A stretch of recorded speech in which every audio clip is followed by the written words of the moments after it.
Bonjour, je suis ravi de vous retrouver pour ce nouveau journal. Voici les titres de ce lundi 5 septembre. Luçon face à une pénurie de médecins. Les 8 généralistes de la ville n'acceptent plus aucun patient. Ils affichent complet, une situation que dénoncent les habitants. 3 associations avaient appelé à une manifestation pour réclamer de la part des élus et de l'Agence régionale de santé des solutions. Luçon est loin d'être le seul territoire concerné. Le département voit partir 5 à 10 généralistes par an. Pas de Vendée Globe pour Jeff Pelé. Le skipper de Comines Vendée n'a pas rempli tous les critères imposés par la direction de course pour être au départ le 6 novembre prochain. Sa navigation d'1 mois dans l'Atlantique n'est pas validée par les organisateurs. Mais Jeff Pelé ne baisse pas les bras. Vous entendrez le sablé dans ce journal. Et puis nous irons à l'Hermenau à la fin de cette édition pour la 21e foire à l'ancienne de la commune. L'occasion de découvrir ou de redécouvrir de vieux outils, des métiers oubliés ou des races locales. Tout un pan du patrimoine vendéen que certains veulent défendre et continuer à faire vivre. Ils sont donc descendus dans la rue pour réclamer plus de médecins. 350 personnes ont manifesté à Luçon contre la désertification médicale. Le sud du département est avec le Bocage l'un des territoires en Vendée qui souffre le plus du manque de praticiens. Le département est passé sous la barre des 500 médecins généralistes et ce chiffre est en constante baisse alors que la population, elle, ne cesse d'augmenter. Résultat, des milliers de personnes se retrouvent à la porte des cabinets médicaux sans médecin référent. Les aides financières et la création de maisons médicales ne résolvent rien. Alix Lanos. Avez-vous un médecin traitant? Ils sont venus nombreux, les Luçonnais et habitants des communes alentours, la plupart confrontés au même problème. Non, je n'ai plus de médecin depuis le mois de juin. Partout où on va, non. On est complet, le médecin ne prend plus de nouveaux patients. Donc voilà, on est dans l'incertitude complète. Je me retrouve avec des enfants sans docteur. Donc à chaque fois qu'ils ont été malades, j'étais obligée de me pointer aux urgences. Et forcément, c'est pas trop leur rôle, mais j'avais pas trop le choix. Je suis hors la loi, ou l'État est hors la loi, puisque normalement il me demande d'avoir un médecin et il ne fait pas en sorte que je puisse en avoir un. La ville de Luçon investit pourtant il y a 4 ans dans une maison médicale. D'ailleurs, 7 des 8 médecins de la commune y travaillent. Mais 2 bureaux restent toujours inoccupés. Difficile en effet d'attirer de jeunes médecins. Le maire de Luçon réclame pour cela des mesures rapides et concrètes. Alors on demande d'abord des choses à court terme. Que Luçon soit placé en zone franche. Zone franche, ça veut dire quoi? Ça veut dire que les médecins qui pourraient s'installer ici à Luçon auraient, comme dans les villes aux alentours, une prime d'installation, un meilleur remboursement et des exonérations de taxes. On nous a répondu qu'on ne pouvait pas être en zone franche parce qu'on avait un centre hospitalier ici et donc que le nombre de médecins sur le territoire était suffisant. On dit et on entend que les hôpitaux sont aujourd'hui surchargés et on fait des systèmes qui font que les gens qui devraient aller sur la médecine de ville sont obligés d'aller à l'hôpital. Les urgences de l'hôpital ne peuvent assumer, déjà en souffrance par manque de moyens. Au micro, des médecins, des maires, des associations de défense des usagers qui dénoncent pêle-mêle le nombre de médecins formés ou encore l'absence d'obligation à s'installer dans les régions déficitaires. Et du côté des médecins, justement, la situation est tout aussi pesante. On est en désarroi total par rapport à ce qui nous arrive et ce qu'on savait qu'il allait arriver depuis des années. Malheureusement, la solution ne viendra que par la formation de jeunes médecins qui ne se fait pas au jour d'aujourd'hui. Donc on a beau dire palabrer, faire tout ce qu'on veut comme discours plus ou moins politique ou récupérateur, tant qu'il n'y aura pas de jeunes médecins à sortir à qui on fera des conditions décentes d'installation, on tournera en rond. Voilà. De 551 en 2007, la Vendée est passée à 495 généralistes en 2016. Un chiffre qui devrait encore baisser dans les années à venir avec le départ à la retraite d'une partie de ces praticiens. Un grave accident de la route est survenu ce lundi matin à Ceuzay. Un groupe de 9 cyclistes a été fauché par une voiture. L'accident a fait un mort, une femme de 67 ans. Une personne en urgence absolue a été transportée au centre hospitalier de Poitiers. La collision a également fait 2 autres blessés. Une cellule médico-psychologique a été mise en place pour accompagner les proches des victimes. Les cyclistes âgés de 60 à 85 ans sont tous originaires de la même commune dans le Val-de-Marne et sont actuellement en vacances dans la région.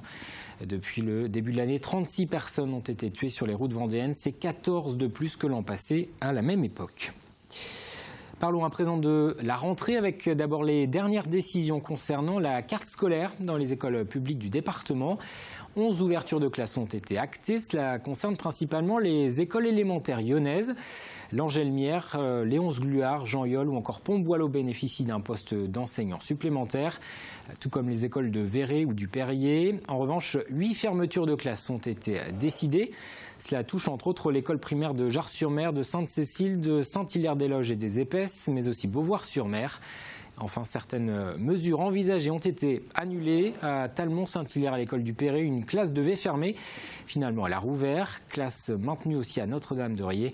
Et puis à l'école Les Pyramides de La Roche-sur-Yon, l'ouverture de classe a été annulée. Et après les écoliers, les collégiens et les lycéens, c'est au tour des étudiants de reprendre les cours. Ils sont environ 5500 à suivre une formation en études supérieures. La rentrée universitaire a déjà commencé la semaine dernière à l'ICES, l'Institut catholique de La Roche-sur-Yon. Et du côté du campus de la Courtésière, les étudiants font également leur retour progressivement. L'antenne vendéenne de l'Université de Nantes accueille 1500 étudiants. La plupart reprenaient les cours ce lundi matin. Grégoire de Châtillon est allé à leur rencontre. Reportage. Ils étaient lycéens, ils sont désormais étudiants. Tout juste 2 mois après les résultats du bac, ces jeunes élèves en langues étrangères appliquées découvrent ce matin l'université. C'est vraiment un gros changement. C'est pas du tout le même environnement. Au lycée, on se sentait plus couvé, alors que là, on rentre vraiment dans la cour des grands. On se sent grand, ça change.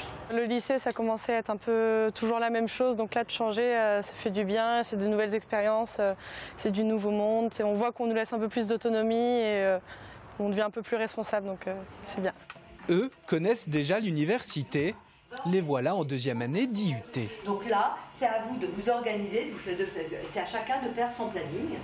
Moi, je suis content de revenir à l'IUT, de retrouver un rythme quotidien à l'IUT, de retrouver les gens avec qui on a fait connaissance l'année dernière. On est plutôt content de retrouver tout le monde. On a revu un peu quelques profs, ils nous ont réexpliqué comment allait se dérouler l'année, les événements qui allaient marquer un peu notre année. Et puis dès cet après-midi, on recommence dans les cours normaux et après toute la semaine. Pour la direction, la rentrée, elle, est déjà prête depuis un bon moment. La rentrée, elle est préparée donc depuis le mois de juillet, bien sûr, pour créer un cadre de vie, parce que c'est ça qui nous intéresse. On est très proche de nos étudiants. On arrivera donc d'ici peu de temps à les connaître, donc les uns après les autres, parce que leur réussite, c'est notre objectif premier, justement, pour qu'ils puissent donc s'épanouir dans les formations qu'on leur propose. 1500 étudiants sont inscrits pour cette rentrée 2016 sur le site universitaire de la Courtésière à La Roche-sur-Yon. On ouvre une page sport à présent avec d'abord en voile cette information concernant le Vendée Globe. Jeff Pelé ne pourra pas y participer, c'est l'organisation de la course qui l'a confirmé alors que le skipper faisait son retour au Sables d'Olonne. Il a accosté à Port-Olona samedi soir après un mois de navigation en Atlantique. Jeff Pelé espérait ainsi valider son ticket pour prendre le départ du Vendée Globe le 6 novembre prochain. Mais pour la direction de course, cette navigation hors compétition n'est pas valable. Jeff Pelé a donc enfilé un costume de pirate. Il se dit prêt à faire son Vendée Globe en marge de la course. Écoutez le skipper plutôt amer à son arrivée. On vient de faire 4700 milles avec le bateau, ce qui est pas mal. Une qualif standard, c'est une transatlantique en course qui fait 2300 milles, donc on a fait à peu près un peu plus du double d'une qualification. Cette décision qu'on a reçue hier, donc maintenant officiellement le pirate du prochain Vendée Globe, puisqu'on est non inscrit officiellement au Vendée Globe, donc voilà, en gros on est viré du Vendée Globe. Image et interview signée Jean-Marie Bidot. Et de son côté, l'organisation du Vendée Globe indique que des règles précises ont été établies, qu'elles s'appliquent à tous les skippers. Pour Jacques Carès, le directeur de course, la participation de Jeff Pelé à une compétition officielle était une condition indispensable pour qu'il décroche sa place pour son premier Vendée Globe. Toutes les courses de haut niveau demandent des qualifications en course aujourd'hui. C'est vrai que Jeff a loupé 5 possibilités de transat dans l'année, voire 6. Aujourd'hui, il se trouve dans une impasse. Donner une dérogation sans raison exceptionnelle, c'est détruire un règlement. Et ils sont encore 29 skippers à pouvoir prétendre être au départ du Vendée Globe le 6 novembre prochain. Des navigateurs qui seront réunis en fin de semaine au Sables d'Olonne pour un stage de 2 jours où il sera question notamment de sécurité. Dans le reste de l'actualité sportive, il y avait du football ce week-end avec la poursuite du championnat de national et de CFA. Les clubs vendéens ont enfin débloqué leur compteur de victoire. Retour également sur la compétition de VTT organisée au Poiré-sur-Vie, le Vendée Endurance VTT. Et puis côté sport automobile, c'était le rallye Côte de Lumière. Ça se déroulait autour de Beaulieu-sous-la-Roche. Le résumé en images est signé Élodie Pépin. Ils l'attendaient et c'est finalement ce week-end que les Herbretais ont décroché leur première victoire de la saison en nationale. Dès la 2e minute de jeu, les Vendéens ouvrent le score face à leur adversaire du jour, Concarneau. Après une égalisation des Finistériens sur pénalty, les Vendéens confirment leur bonne entame à la 73e, puis enfoncent le clou dans les dernières minutes de jeu. Score final 3-1 pour les Vendéens. Les garçons sont enfin récompensés de leurs efforts. Ils travaillent bien depuis maintenant la reprise. Et c'est vrai que sur ce match-là, face à un bel adversaire et un gros adversaire, on a su en marquer 3 et en prendre qu'un. Ça faisait un petit moment qu'on n'avait pas pris moins d'un but. Donc voilà. Donc il y a encore plein de choses à régler. De toute façon, on n'est pas arrivé. Mais voilà, elle fait beaucoup de bien celle-ci. Les Herbretais sont 13e au classement. Autre bonne nouvelle également au football, match de CFA. Les Fontenaisiens ont aussi décroché leur première victoire de la saison ce week-end face à Trélissac. Un match à domicile où Fontenay-le-Comte s'est montré très offensif dès la première mi-temps. Score final 2-1. Ce week-end également au Poiré-sur-Vie, il y avait aussi du vélo avec une épreuve d'endurance par équipe. Un rassemblement ouvert à tous. Amateurs et professionnels ont pu se mesurer sur un parcours de 3 km 3. C'est une endurance par équipe, soit de 2 jusqu'à 6. Convivial, amitié, sur un circuit de cette année un peu plus compact et plus ludique, moins physique. On a toutes les catégories, toutes les classes de cyclistes. On a le randonneur qui a envie de se faire plaisir et qui a envie de se frotter quand même avec l'élite du VTT vendéen et Pays de Loire, quoi. Et du 2 roues, on passe aux 4 roues avec la 4e édition du rallye régional des Côtes de Lumière. Un peu plus de 70 participants se sont affrontés sur un parcours de 40 km à Beaulieu-sous-la-Roche. Le père et le fils, Reynald et Florian Moinet, ont remporté l'épreuve en 22 minutes et 16 secondes. Et puis un mot de basket avec la défaite de Châlons face à Poitiers, club de Pro B. Les Poitevins se sont imposés 76-62. Une rencontre qui se déroulait à Chantonnay, qui était organisée au profit de l'envol de Timéo, une association qui vient en aide à un petit garçon atteint du syndrome d'Angelman et qui a besoin de se rendre en Espagne pour des séjours thérapeutiques. Un match caritatif qui servait aux 2 équipes de préparation avant la reprise du championnat. Il y a encore beaucoup de travail, même si je trouve qu'on est vraiment sur la bonne voie. Les matchs qu'on a pu jouer sont vraiment très probants, avec des victoires, avec des écarts importants face à des équipes de notre niveau. Donc c'est une très bonne chose, y compris des victoires à l'extérieur. Donc je pense que vraiment ce groupe est sur la bonne voie. On est très impatient de le retrouver à nouveau au complet dès la semaine prochaine, parce que maintenant on est à 15 jours de la reprise du championnat et qu'il ne faut plus traîner en chemin. C'est une tradition à l'Ermenau. Chaque premier week-end de septembre, la commune accueille une foire à l'ancienne. C'était la 21e édition ce dimanche. Entre démonstration de vieux métiers, présentation de races rustiques et battage à l'ancienne, ce rendez-vous festif permet de remettre en avant certains savoir-faire oubliés et de mieux faire connaître une partie du patrimoine vendéen encore bien vivant, vous allez le voir. Reportage Pierre Dalicieux. Que ce soit ici, sur ce stand d'objets en bois. Ça revient. Toutes les choses anciennes, tous les outils, les jeux en bois reviennent à la mode. Ça plaît. Ou encore chez cet assembleur de rhum arrangé. Plus il est vieux, meilleur il est, j'ai envie de dire. Et donc voilà, c'est à déguster, à découvrir. Le mot d'ordre, c'est la tradition. Et ici, les visiteurs ne sont pas déçus. Ces passionnés d'anciennes machines agricoles font revivre le temps d'une journée les techniques anciennes que l'on pouvait trouver dans n'importe quelle ferme de l'époque.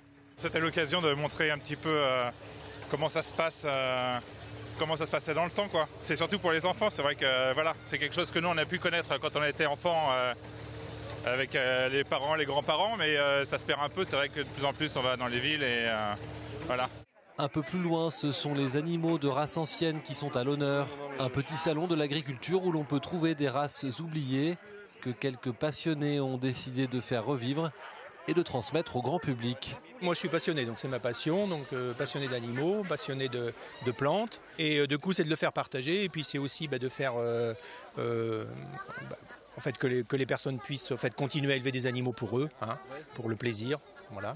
Et de préférence des animaux Et de préférence des animaux de race ancienne, pour maintenir la biodiversité. La tradition en Vendée a donc de beaux jours devant elle, grâce notamment à ce genre d'événement qui chaque année la fait revivre.